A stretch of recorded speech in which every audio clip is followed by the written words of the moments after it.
Many years ago, I was diagnosed with bone cancer. And at the time, I had an opportunity to talk to a Buddhist teacher about why this happened to me.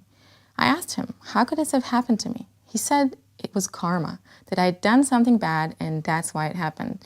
I told him, how could something that I did have caused something so awful to happen to me? I'm generally a good person. So he said, maybe it was something unintentional, maybe you drove down the street and hit a dog and that's why it happened. This answer was so unsatisfying for me. I just felt that it had to be something deeper. And karma has become a very popular topic these days, but there are also so many questions. Like, is karma real? And is there a reason for everything that happens to us? What actually is a good or a bad deed? I sat together with Kabbalist Dr. Laitman to ask him all of these questions. Here's what he said. Hello everyone, welcome, and hello, Dr. Laitman. Today we'd like to talk to you about a very popular term that we hear a lot, and it's called karma. Karma, as we know, it comes from Buddhism, from Hinduism. It actually means action, and what it talks about is that there is an effect to every action, thought, and intention that we have in our lives. So if we do good deeds, if we do good things, we'll get good karma, we'll have good results, good events happening for us. And if we do bad things, if we have bad thoughts and intentions, we get the opposite, we get bad results. So actually it's like there's some sort of system that's recording all of our actions and we see the results in our life. And we'd like to ask you today about karma. Is it real? And according to the wisdom of Kabbalah, is it true that everything comes back to us, that there's an implication for every action that we do? Of course. We're inside the will to receive, which is actually the nature of creation. This will to receive exists, we exist in it, we're parts of this great big will to receive. All of our actions, thoughts, whatever we do on every level, they all come from the will to receive, and of course everything's registered in it, and everything begins and ends in it. And so, if we can use the word karma, because the wisdom of Kabbalah doesn't use this word, it uses other definitions. But yeah, it exists, of course.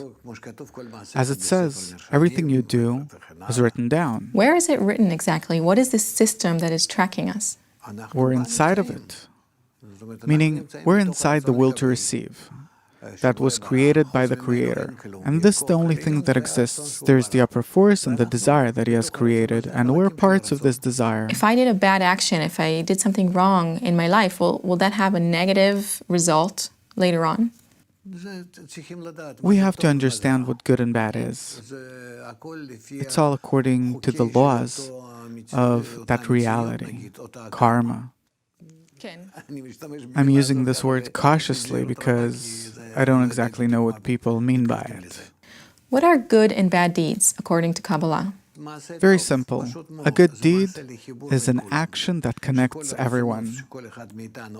Each of us is a bearer of a certain desire, and so that all of our desires will be connected. And then when they'll have to connect, they'll have to correct themselves in order to connect, because to begin with, we're hostile toward each other. And therefore, a person that works on himself in order to be connected with others in a good way, he acts to the benefit of the general desire. And if so, he improves his own life and improves others. And this is actually his reward. What we know is that doing good is helping others, giving to them. Good deeds might not exactly be what we consider as good deeds in this world. Maybe by simply doing good to someone else, I'm not acting to their benefit. It's because I don't know. There has to be a goal-oriented thought and action here. What does the system actually require of us? First to understand it, feel it, first to act in order to realize it correctly. So what are bad deeds? Whatever doesn't go with the system toward its goal, which is for all the created beings to be connected in goodwill. How does the system actually work? It's operated by the upper force. The upper force is utter bestowal and love, connection, and the system is operated by this upper force from a state where it is opposite to the upper force and to a state where it completely reaches equivalence of form with the upper force, becomes like him. And we're inside the system as its parts.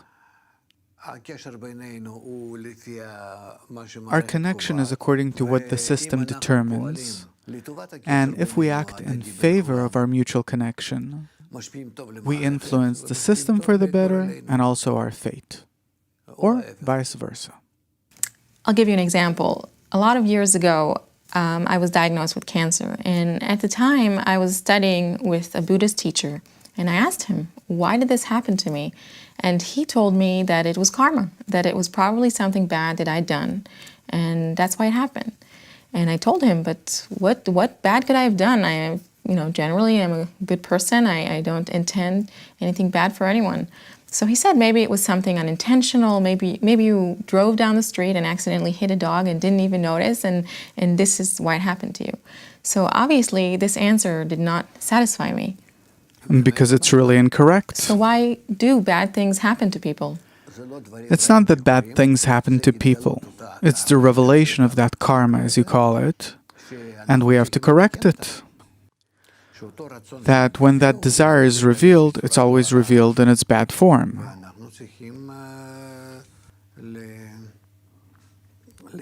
And we have to push that general desire by our own actions toward the good, toward connection. That's why bad things always happen. So what you're saying is that bad things happen so that we make some sort of correction?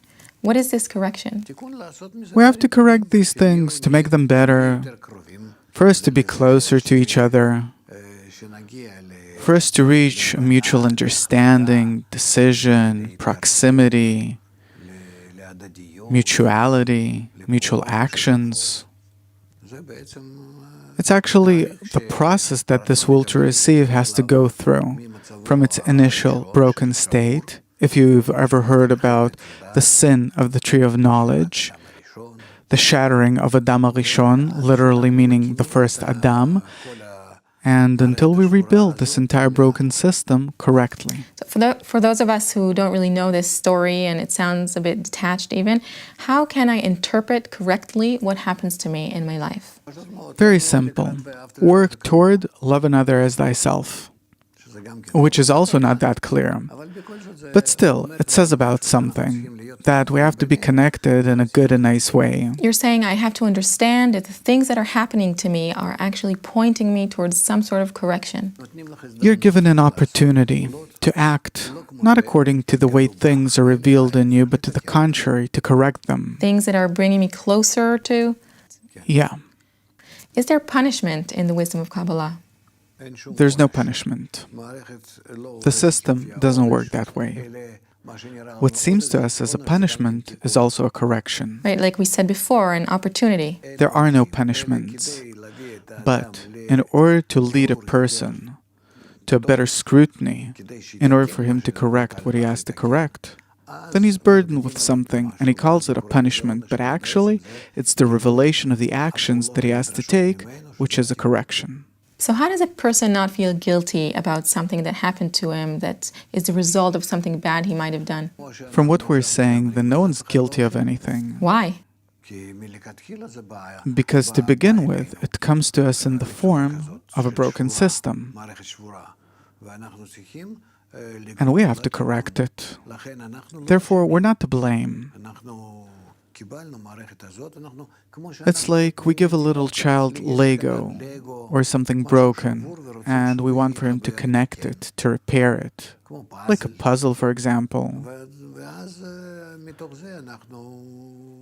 And this is how we learn. You can't learn about something unless you break and rebuild it. What exactly is broken in the system? We're broken. None of us understands the others, because our desires are egoistic. And we don't want to understand or get closer to others to as if clothing them. That is to say that we actually are more focused on ourselves. We feel what's happening within us rather than what's happening in others. Yes. That's why we're broken. Our connection's broken. How do you fix it?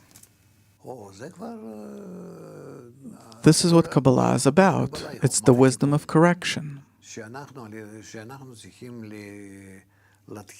That we have to begin building small groups in which we can realize this correction between us, meaning. And the main correction is done by the reforming light. That we draw a special upper force from the corrected form of the desire. Let's call it the corrected karma that already exists. Only we still don't attain it. And from there, we can draw a force that this is where our future corrected form exists. We can draw this force from there, and it'll correct us and pull us to that corrected future form. And this is how we can hasten our development and reach the good. What does this corrected form look like?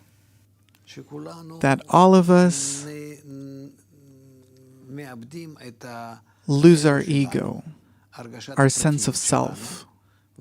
And instead of that, we start feeling that all of us are connected as parts of one integral system, a kind of global system that even the still, the vegetative, and the animate are integrated in it, only that they have no free choice, but only people do. And also among people, there are those that are more or less independent, but eventually everyone has to connect into one will to receive that consists of many individual desires, that each of them became corrected, that it wants to be connected with everyone else, truly as one man and one heart. So then the Kabbalist actually feels that he's one with nature, with humanity, with this whole system around him? Yes and no.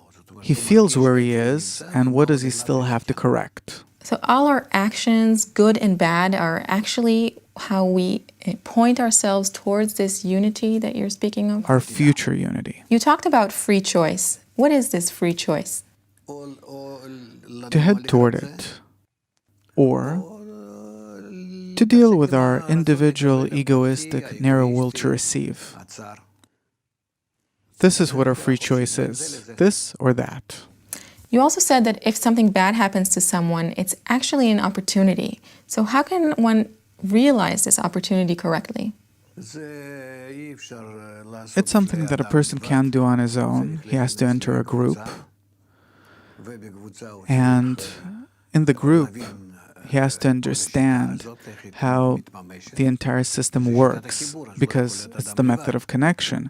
So a person can't be on his own. It's preferable to have groups of 10 people, and then there is the method, meaning what do we have to do inside the group, what kind of relations should we have, how should we connect, talk, act, study, learn, scrutinize, examine ourselves.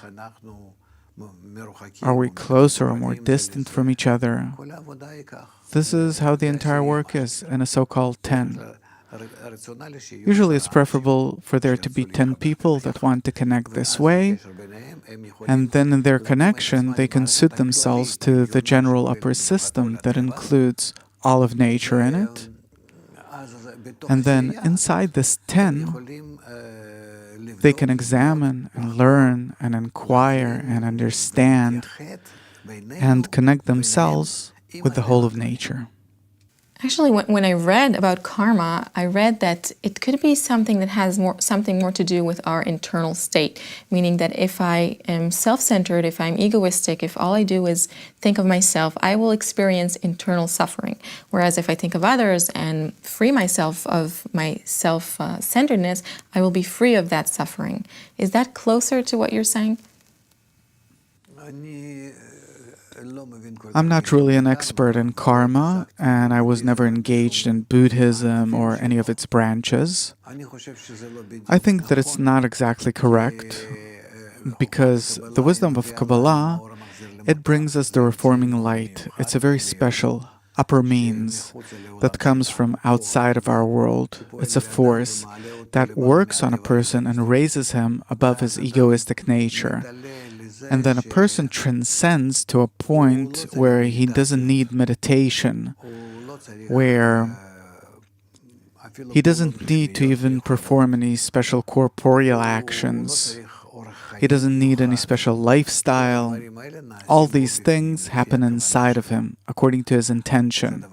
This is one thing. Another thing is that the main thing is that it's done by that so-called reforming light that doesn't simply make a big egoist into a small egoist, so much so that a person thinks that he's no longer inside the ego and he's willing to sit all day long and meditate. No, the wisdom of Kabbalah demands of a person to publicize the method, circulate it, to connect as many people as possible to it, to organize them, get them together,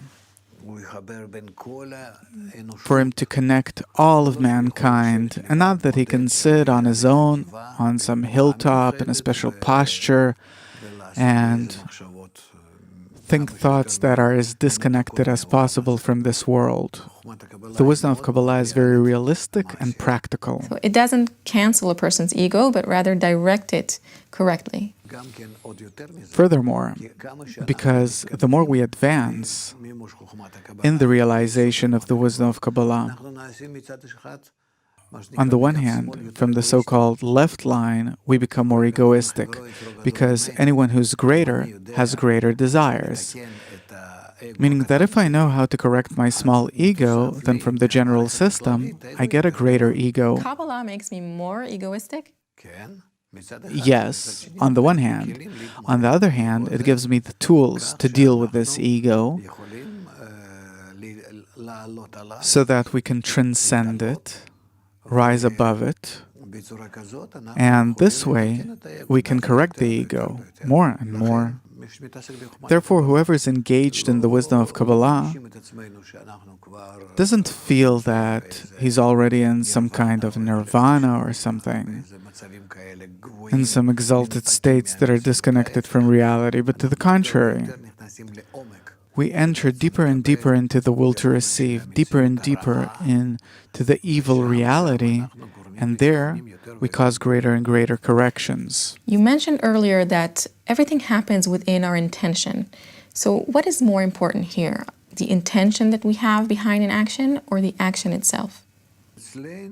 For us, the intention and the action are one and the same. There's no difference between the intention and the action.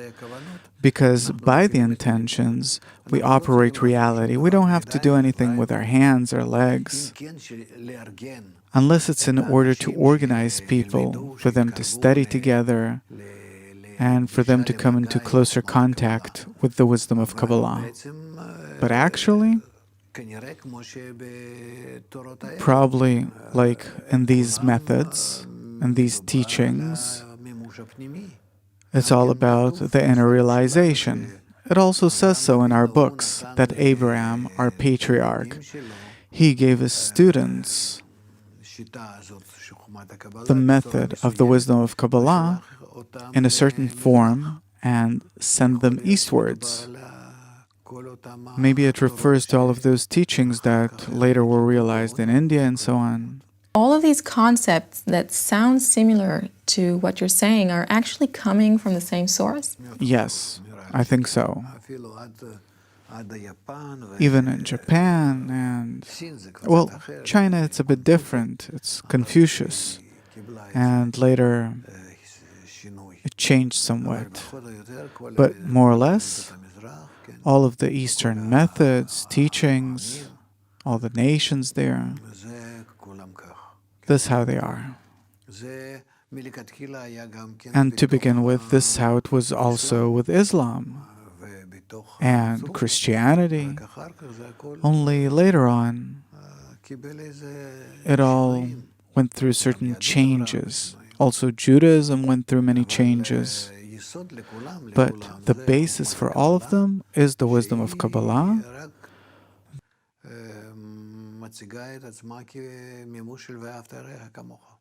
So maybe in conclusion, to really understand what the wisdom of Kabbalah says, what are the good deeds that will make sure that we have a good and pleasant future? This is a problem. We already understand that we can't understand or judge good deeds according to our corporeal, egoistic mind, but according to some higher standard, which is disconnected from the egoistic human nature. And therefore, first of all, we have to rise above our own nature, transcend it, and only then can we determine what good and bad is, in order not to be wrong. And therefore, the wisdom of Kabbalah, through many initial stages, leads us to a state where we come out of our ego, rise above it. It's called coming out of Egypt, coming out from under the rule of Pharaoh, of our ego. And then, when we already come out of our ego, then it explains further when we become free of it, from its control. How can we then see the world correctly? Because before that, for sure, we see it in a distorted way. Our ego distorts everything. And then we can already make the correct calculations and say what's good, and then decide what's truly to the benefit of man, mankind, the world, and creation. That means that if I did a lot of good deeds, how can you know that these are good deeds? That is what I really don't know at all. It's what we need to learn. Right, but don't think that if you do a good deed, that you'll get a good response. Why? This is also a problem. Because all of these methods, these other teachings, they don't deepen as the wisdom of Kabbalah does. The wisdom of Kabbalah says simply, if you've correctly corrected a certain desire of yours, you're shown an even greater corrupted desire for you to correct it. Meaning, after a good action of correcting something, and now you want to egoistically enjoy its fruits, right? So you're shown an even greater corrupted desire, meaning you feel even worse instead of feeling better. Where's my reward? So the reward is that you're given a greater, more corrupted, evil inclination, desire, and you feel that the world is a darker and more corrupted place, and why do I deserve this? Meaning we have to understand that here we all the time have to be ready to correctly perceive what's going on above our ego. And this is something that you can't do on your own, so you need a society, at least attain, this is the optimum measure, that then we can keep ourselves and direct ourselves correctly and understand why are the corruptions revealed after the good deeds. It's a completely different approach than you started our show with. What I'm understanding is that the good is actually the better opportunity or challenge, the more challenging opportunity. But is it worth it? Was it worth all this effort? It's like in school. If I succeed, I'm given a harder exercise. And I remember I used to play, so every time I was given harder exercises because I succeeded in the previous ones. So actually reality is a kind of university of life that is teaching us. Is it worth it?